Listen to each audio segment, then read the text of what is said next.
Pô, e como é que, assim, o que que aconteceu na tua vida pra tu ir parar em RI, cara? Olha, eu sempre achei interessante como eh, temas internacionais impactam situações internas, políticas, como a política em um país pode influenciar temas internacionais. Meus pais nasceram em Berlim em 45, logo depois da guerra, e cresceram ao lado de uma base militar americana. E parte da família ficou do outro lado, do lado controlado pelos russos.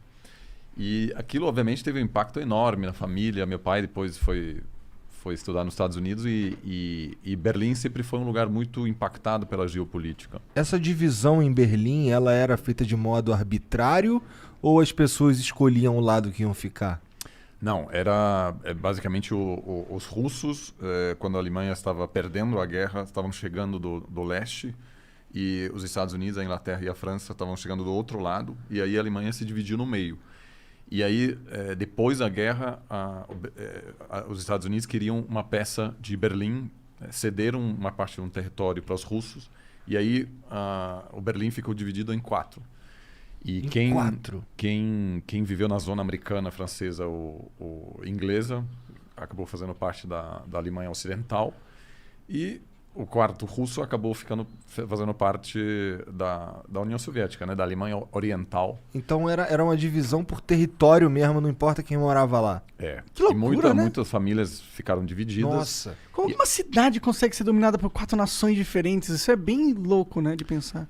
E aí houve tanta gente fugindo da parte oriental que acabou se construindo um muro nos anos 60 para justamente evitar esse fluxo de pessoas, né, que estavam indo para Berlim Ocidental para fugir, né, porque, em função dessa diferença também econômica, mas também em relação às liberdades, né, porque uma parte da Alemanha ficou sob regime socialista com, enfim, muitas limitações econômicas, mas também em termos de direitos, etc. Um muro que durou uma vida.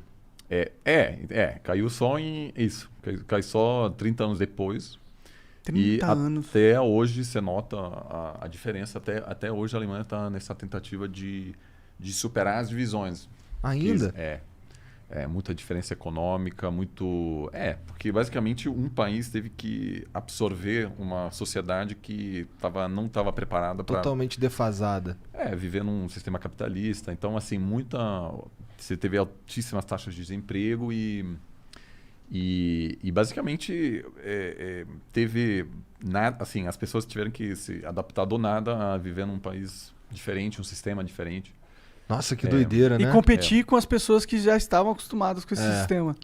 E obviamente rolou uma certa arrogância, então todo o judiciário acabou sendo liderado por juízes que vinham da parte ocidental, indo para a parte oriental. Então rolou também assim uma questão, um complexo de inferioridade. Entendeu? Até hoje o sotaque é diferente. Então tem Nossa. poucos casais, por exemplo, até hoje, né, de uma pessoa de um lado ou do São 30 anos no final das contas, né? Mas demora. Por isso os coreanos, por exemplo, né, estão tão preocupados, porque a divisão entre Coreia do Norte e Coreia do Sul está começando a demorar tanto que estão nascendo pessoas que já não sabem como é ter uma Coreia só.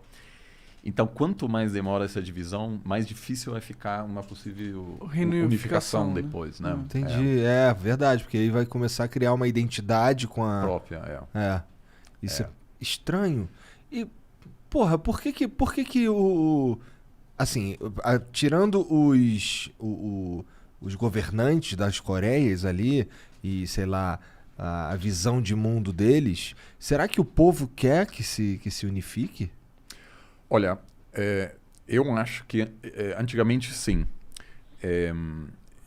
E é porque havia certamente para as pessoas que viviam em uma Coreia unificada até a guerra que acabou dividindo os países, para as pessoas era normal, né? As pessoas falavam o mesmo idioma, etc. Agora, a Coreia do Sul é um país muito rico e muita gente lá se preocupa quem vai pagar a conta dessa unificação, porque a Alemanha, quando aconteceu a unificação, todos os alemães da parte ocidental tiveram que pagar um imposto de 10% a mais para financiar a outra parte. A estrutura pública da outra parte.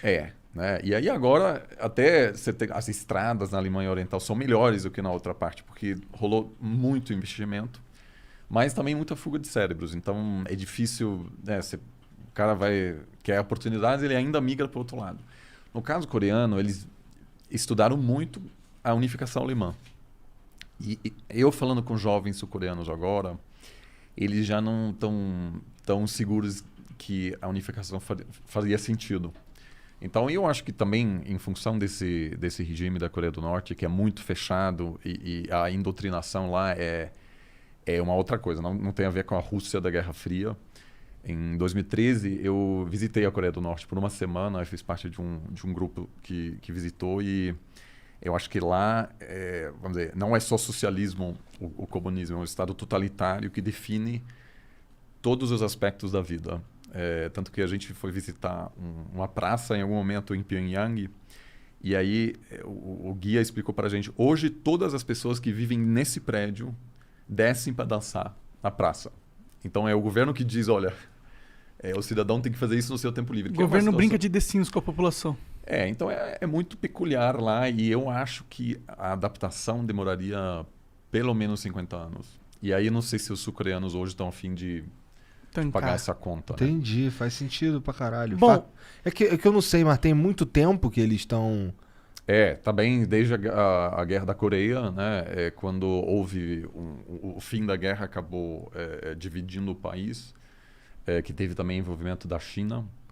Isso foi uma guerra logo depois da Segunda Guerra Mundial. Então já faz um tempo. Então faz um tempo. Aí eu acho que... E aí as pessoas que estão lembrando da Coreia Unificada, uma vez que eles saem de cena, você tem uma elite que já não sabe o que é. Né? Sim. Então eu acho que com cada ano que passa acaba sendo mais difícil. E a China não quer, porque uma Coreia unificada seria uma potência na Ásia relevante, que poderia inclusive fazer oposição aos planos de expansão da China. Né?